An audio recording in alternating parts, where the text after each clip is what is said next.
Salut à tous, ici la TAT et j'espère que vous avez la force. Aujourd'hui nous verrons ensemble une facette sombre de l'univers de Star Wars. Non pas du côté obscur, tout ça, non. Là je vais vous parler du côté horrifique de Star Wars. Et plus précisément, les zombies de cet univers. À travers Star Wars, il existe plusieurs cas d'infection zombies, plus ou moins célèbres certes, mais mettant toutes en avant ces créatures avides de chair fraîche.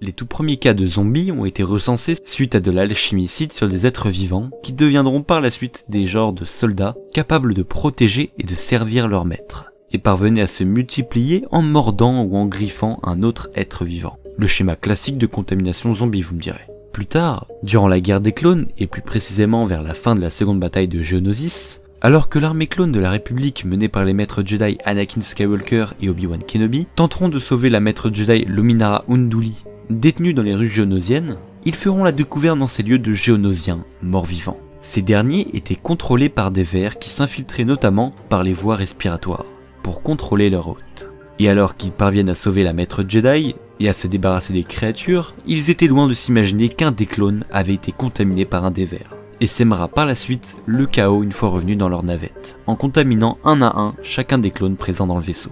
Vous avez vu, déjà on monte d'un cran niveau zombification. Mais attendez de voir le reste. Passons brièvement aux zombies des Sœurs de la Nuit d'Atomir.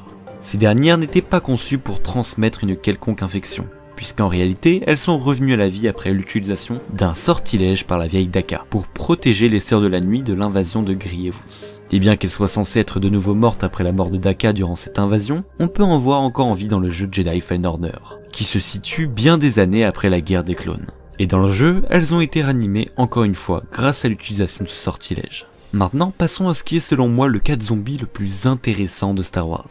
Et je tiens à préciser avant toute chose que cela va spoiler le très bon roman Death Trooper de Joe Schreiber.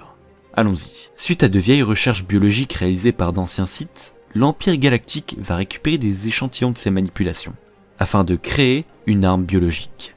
Ces échantillons seront alors transférés dans un destroyer stellaire, éloigné de toute civilisation dans les régions inconnues pour éviter la catastrophe. Ce projet d'arme dévastatrice aura pour nom Blackwing.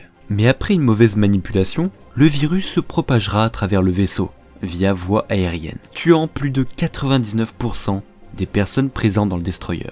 Les survivants comprennent alors que cela tenait du miracle qu'ils ne soient pas infectés et créeront un remède basé sur leur immunité. Mais cela ne leur sera d'aucune utilité, étant donné que les morts reviendront à la vie, avec un seul objectif, dévorer les êtres encore en vie. Les seuls impériaux qui y échapperont se réfugieront dans une navette impériale blindée dans un hangar du destroyer et émettront un signal de détresse afin qu'un vaisseau à proximité puisse les détecter et les sauver. Les survivants se cacheront dans le vaisseau pendant presque 10 semaines et recourront au cannibalisme pour survivre. Quelle ironie.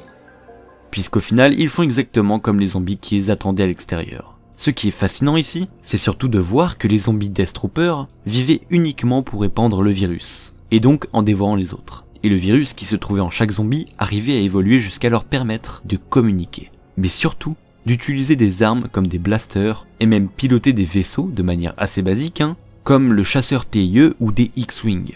Mais ce n'est pas tout, ils pouvaient même user de ruses en utilisant les machineries du destroyer, comme par exemple activer le rayon tracteur pour attirer d'autres vaisseaux. Ouais, c'est vraiment terrifiant. Tout ça dans le but de tuer, c'est vraiment dévastateur. Au bout de ces 10 semaines, une navette pénitentiaire impériale, nommée le Purge, s'amarra au destroyer, afin de sauver les survivants, mais surtout pour récupérer des pièces pour réparer leur vaisseau. Cependant, les soldats envoyés dans le destroyer reviendront infecter le vaisseau pénitentiaire, ne laissant que 6 survivants. Ces derniers parviendront à stopper le rayon tracteur du destroyer activé par les zombies, et à s'échapper grâce à la navette impériale où s'étaient réfugiés les derniers soldats encore en vie. Merci à tous pour avoir visionné la vidéo, j'espère qu'elle vous aura plu. Je me suis dit qu'une petite vidéo spéciale pour Halloween vous ferait plaisir.